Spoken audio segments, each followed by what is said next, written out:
The emergency broadcast overrode every communication system in Council space. Not a request for bandwidth. A complete takeover of every screen, speaker, and neural link across 50 systems. The human ambassador's face appeared, but gone was the diplomatic smile the galaxy had grown accustomed to. Citizens of Council space. Ambassador Sarachin began, her voice cold as vacuum. This is your only warning. You have 72 hours to evacuate all government districts.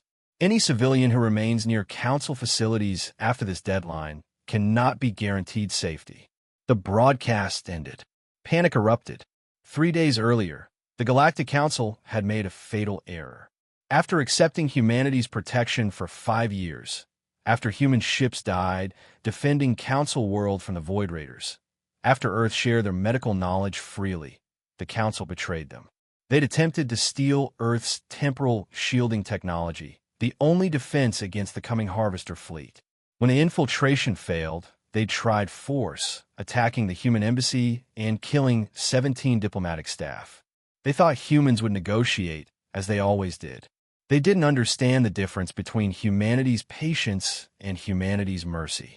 Council leader SciFi Theta called an emergency session. It's a bluff. Humans don't attack civilians. It's against their entire philosophy, which is why they're warning civilians to leave, Admiral Kvash said quietly. They're not bluffing. They're being precise. As if to emphasize the point, every Council military vessel simultaneously lost power for exactly 10 seconds, then restored. A message appeared on every captain's screen. That was a demonstration. Next time, we won't turn them back on. On Earth, President Martinez stood before the United Human Government. They used our kindness as weakness. They repaid our protection with betrayal. They killed our diplomats who came in peace. The Council has chosen to learn why Earth's children once called us monsters. Across human space, ships that the Council didn't know existed began moving. Not the diplomatic vessels or patrol craft the galaxy knew, the real fleet.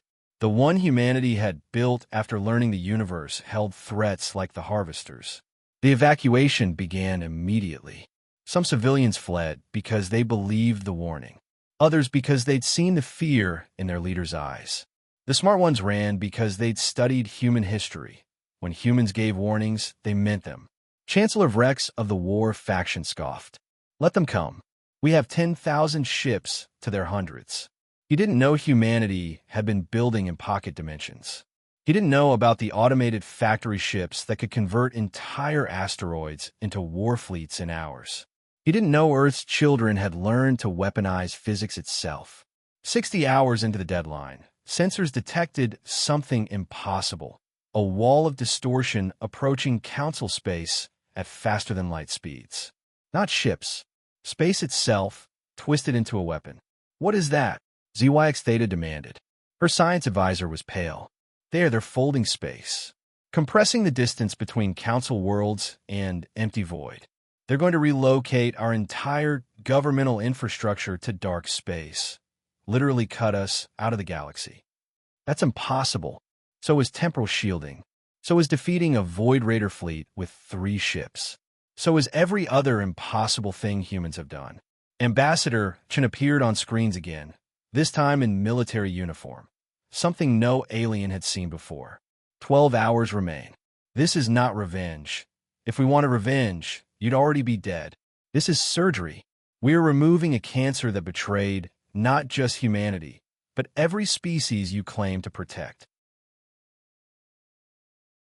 Please, the SciFi Theta broadcast back. We can negotiate. You killed 17 people who came to help you, Chen interrupted. They had families, dreams. They trusted you. Their youngest was 22 years old. She joined the diplomatic corps to build bridges between stars. You shot her in the back. The transmission cut. In the final hours, the remaining Council leadership fled. Those who stayed discovered humanity's precision. Buildings vanished, infrastructure disappeared, but not a single civilian was harmed. The Council's military found themselves in empty space, their ships intact, but centuries from anywhere, with just enough supplies to survive if they cooperated. The new emergency government, formed from species the Council had oppressed, received a different message from Earth. We protected you from external threats for 5 years. The Council became an internal threat. That protection extends to removing tyrants too. Build better. We'll be watching. The galaxy learned that day that humanity's greatest weapon wasn't their impossible technology or terrifying military might. It was their ability to choose exactly